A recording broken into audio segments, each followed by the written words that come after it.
So, guys, here we are. It's me again, down the shed. Let's go have a look. Let's see what's in. Squat session tonight and a bit of bench. So, in between Christmas and New Year, pretty lost in the days. Don't know what day it is. What day is it, Alf? 29th. That doesn't tell me what day it is. That tells me what date it is. That's the usual junior answer, isn't it? Yeah? 2024. So, I think it's Sunday. Not sure. You'll all see that I've got this lovely top of the range gym bag. I think it came from, where did it come from? Sainsbury's. Best bag I've ever had.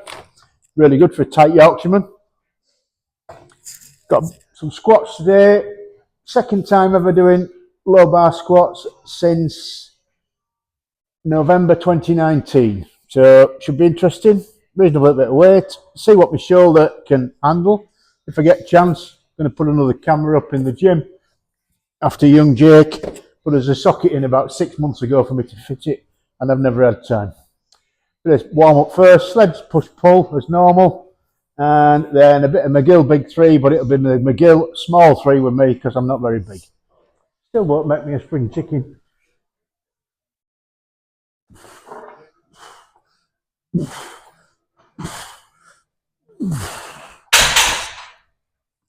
So that's sled push pull, leg extensions, leg curls done. I always used to do a bit of ankle mobility work before squats, because I've always struggled for depth because I'm a shit squatter. My brain seems to tell me to cut it off before we get to the bottom for some reason. Well, that's something we've got to overcome. Any good ideas on that? Answers on a postcard, please. I find that this exercise and to stretch out my ankle and another one seem to work fairly well for me. So that's what I do, and hopefully we might hit depth today. You never know. It'd be a record if we did. I find this works quite well. Just moving the load from one leg to the other. You won't get red lighted. And we'll see. Thanks, Alf. I don't want red lighting. This is the deepest you'll ever see me squat.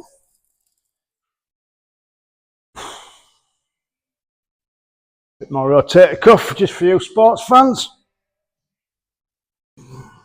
Just been insulted off camera there by a junior lifter who says I know I'm only 5'7" with my heels on, but he says I'm actually shorter than him. Done a bit of rotator cuff, a few band pull aparts. I'll do a little bit of other shoulder work as well. Otherwise, I have got absolutely no chance of getting under a bar in a low bar position. Basically, I had to give up any idea of low bar squatting with my shoulder issues, just literally due to A, I couldn't get in the position, and B, when I did, it was just so painful and my shoulders were so weak, I had to give up.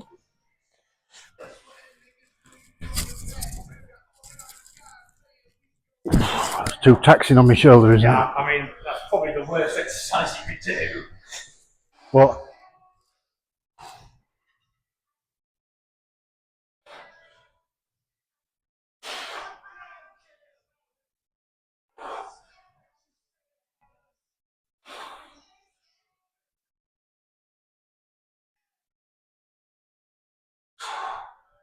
Nice, Alf, come on.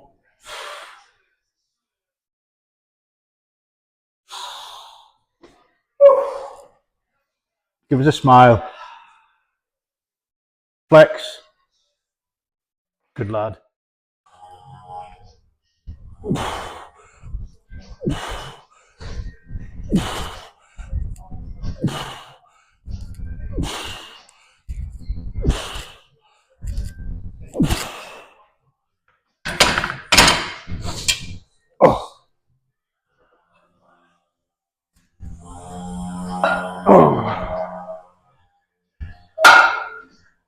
And a nice new Amazon green collar.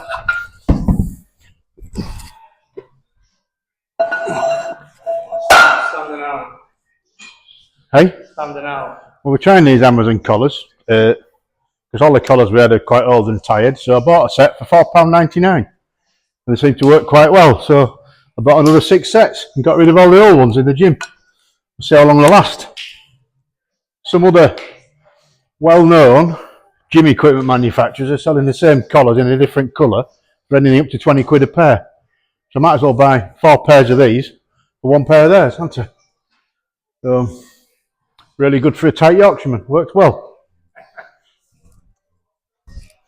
Going to put the safeties in. I always recommend putting the safeties in to the squat rack when you're squatting, even if you've got people spotting you, for the simple reason that anything could go wrong at any time for anyone. Simple as that.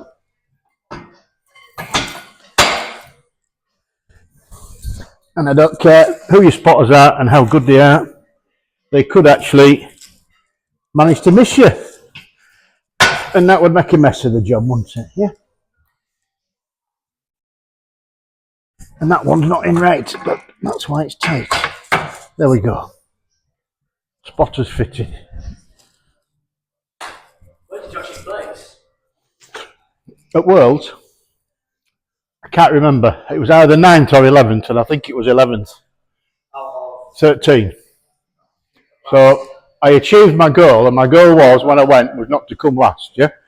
But I'm going to be honest. I think if I remember rightly, the only reason I didn't come last is because the other 2 people bombed. Yeah. Well, you didn't bomb though. Last British, my first ever British, I came 21st out of 23rd. Right. Out of 23. Mm-hmm. And 1 person bombed out, so I came second last. But you know, I counted it as a victory.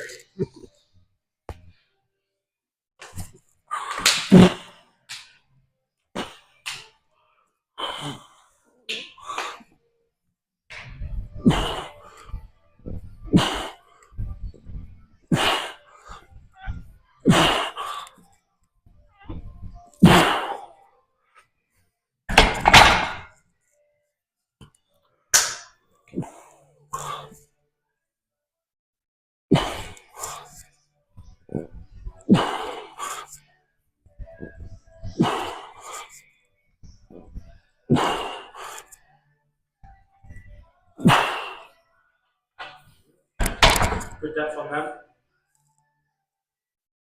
Depth. Yeah, just about. We've hit depth. Good man. Do you want to be the ref? You want to be one of the side refs in my next comp? Yeah.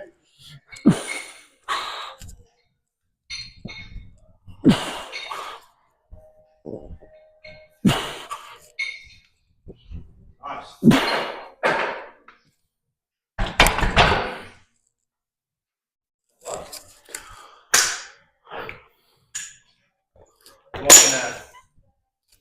Watching a celebrity guest on. Hey? Celebrity guest. Celebrity guest Alf, yeah. Probably can't see him. So I'm talking to Alf here. Come and sit down, Alf. Come on, I won't sit on your knee. And Alf is telling me that some people have told him he thinks he should get a mullet, yeah? Right? I'm not going to. Yeah, I think we should have a vote on this online, yeah? I'll be honest with you, I don't know what everybody else thinks, but I think mullets look absolutely stupid. Yeah. What do you think, Alf? Depends on the head, doesn't it? Depends on the head. Do you think you've got a head for a I mullet? think I've got the hair for a mullet, but not my head for a mullet. Not the head, no? I think my head's too big. Yeah? You think your head's too big for a mullet? Right. I just think mullets look silly. I think it looks like you've run out of the barber shop halfway through for some reason, yeah?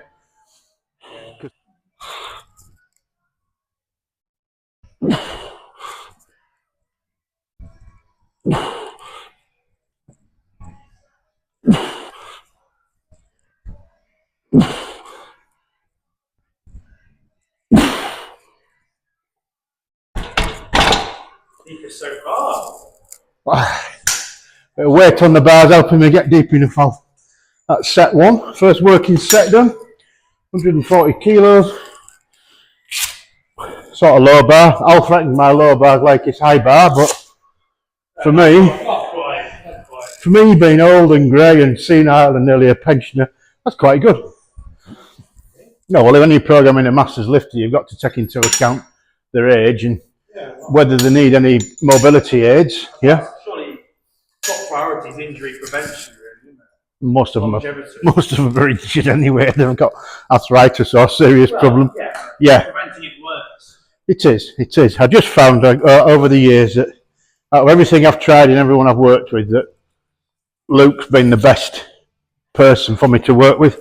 He's understood me better than anybody else. So, and I give him credit for just about all the underachievements I've made.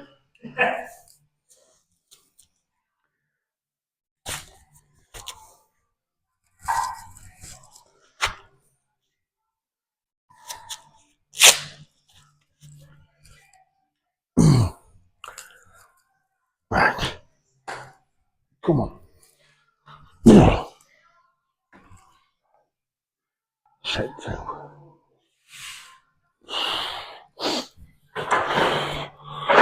Hello, Rich.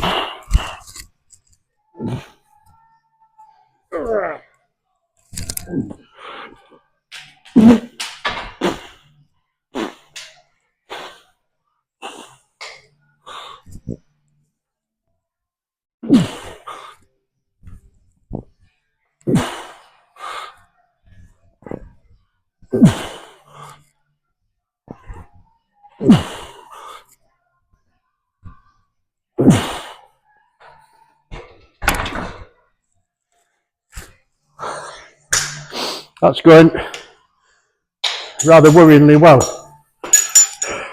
Worryingly. Yeah. Usually when things go well for me, that's when something goes wrong. Pessimistic. Second working set done. 150 for 5. That'll do.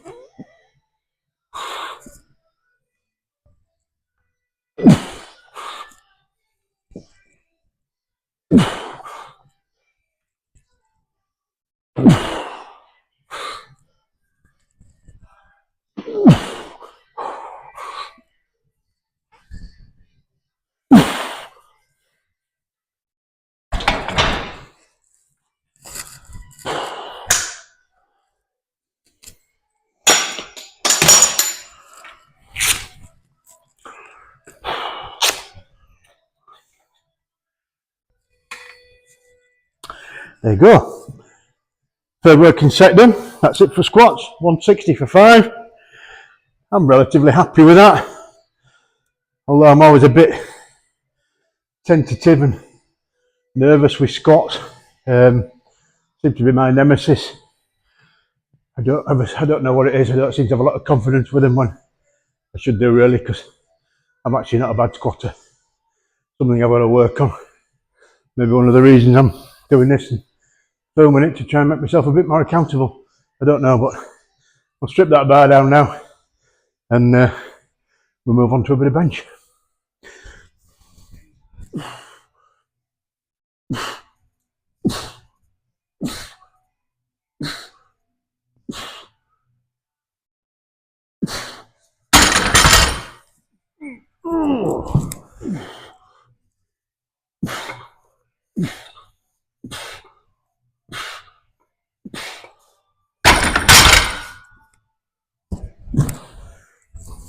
I always tend to take quite a long time to warm up for bench. I'll do an empty bar and I'll do 20 kilos, 30, 40, 50, 60, 70, 80, and I'll work my way up. Simple reason, I've had so much trouble with my shoulders. It used to be the only way that I could actually get them to function properly, by doing loads of warm-up sets. But I think in some ways it's actually helped me with the injury, because I've kept doing so much volume, even if it's lightweight, that as soon as I'd had the surgery and I've started to recover from it properly, my bench has just moved on so quickly, because I think I've managed to keep a good amount of the muscle tissue there. Could be wrong, be a bit of muscle memory, yeah. But I know I've probably got a good 6 months work to do to get the left-hand side, the back of my left-hand shoulder, somewhere near the muscle volume of my right-hand shoulder. At least 6 months, probably longer. So I'm interested to see where bench goes. Never benched more than 115 ever. And a few weeks ago, probably about a month ago, 3-4 weeks ago, something like that, I can't remember, I did 110 kilos for a single, unpeaked, just off the back of doing blocks of 5. So it was just a bit of a test out one day. So I think peaked, we're probably at 115, maybe 120. So we could, you know, break the plateau on bench early next year, which would be really, really nice. And we could start to push it on a bit. Because I'm not a particularly good bencher. Arms are very long, got a long range of motion. Got to keep my arms really tucked, otherwise I get a lot of pain in my shoulders. So, you know, but now I don't get that pain. Now I've had everything corrected. So hopefully we can start to move on a bit. Let's see, get through some more warm-up sets.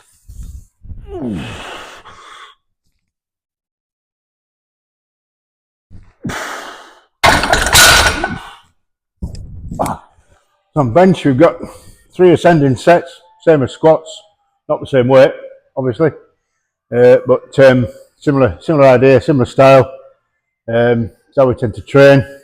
So first set, 82.5. Second set will be 87.5. Third set will be 92.5. Let's see how this goes. So first working set, 82.5.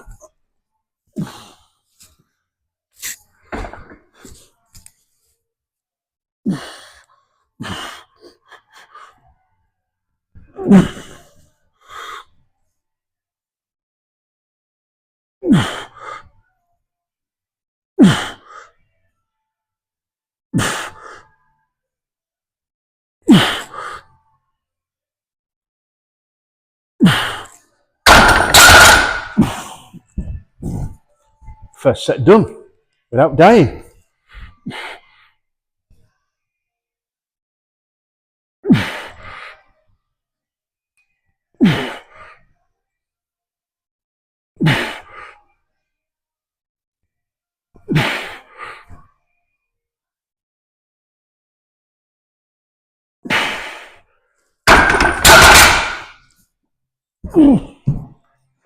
Looks like 90 kilos or 92.5 is going to be a struggle, but let's see.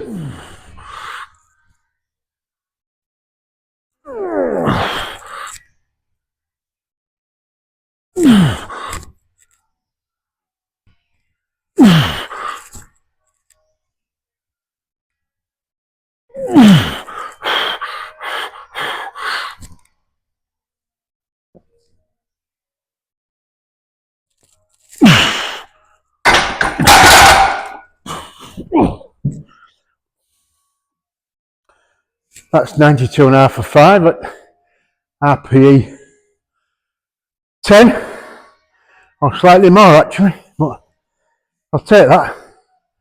I'll definitely take that. No shoulder pain. Now having to refer the bar onto my other arm a bit to get it to move better. That's really good. Need to find out.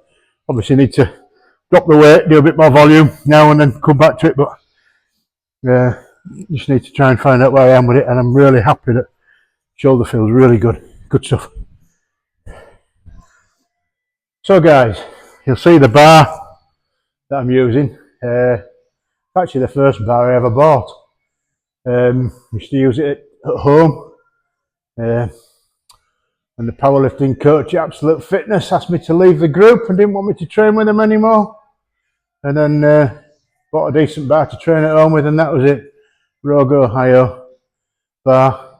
Use it at Phoenix Powerlifting for a lot of years, been used by some pretty well-known people, and it's had quite a lot of weight on it, and I'll be honest with you, it's probably the best bar we've got in the shed. It's lasted so well. It's hardly worn, you can hardly tell. Go to service it. When you've serviced it, the bearings don't need touching. It's just a fantastic bar. It's had 400 plus kilos on it on numerous occasions. Been used and abused, and that many hundreds of thousands of squats, bench and deadlift and other stuff it's been used for. It's just been a really, really, really good bar. And all I can say is, if you want a good bar to use in a gym that's IPF approved, then the Rogue Ohio for me takes some beating. I would buy that any day above any other bar. I've been asked on numerous questions, at numerous occasions, what I think. and that I always go Rogue Ohio. I rate it higher than the Eleiko IPF approved bar. I think I'm not that impressed with the Eleiko bar, if I'm honest with you. I don't think it's that good. But that's only my own opinion, as we have both here, the Eleiko and the Rogue. And the Eleiko is younger than the Rogue. It's probably been used a similar amount, but it just doesn't seem to be as good. It seems to get tight in the bearings, and I just don't know. It's just something I'm not keen on with the Eleiko. But there you go. That's my opinion, not anybody else's, and we're all entitled to our own opinion. Didn't have to be argumentative. I think it's what makes the world go around, that we're all different and we all see things differently and we all like different things. That's what puts it in a good place.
So that's it from me today, guys. You've seen that. Squat, bench accessories, finished. Give us a like, share, subscribe, and drop us a comment if you want anything. Ask us a question. Might not be able to answer it. As you've noticed, I'm getting a bit grey, old and senile. But anything you'd like to know, want to get a session in down here, want to come and train, any information, get in touch. See you again. Thank you.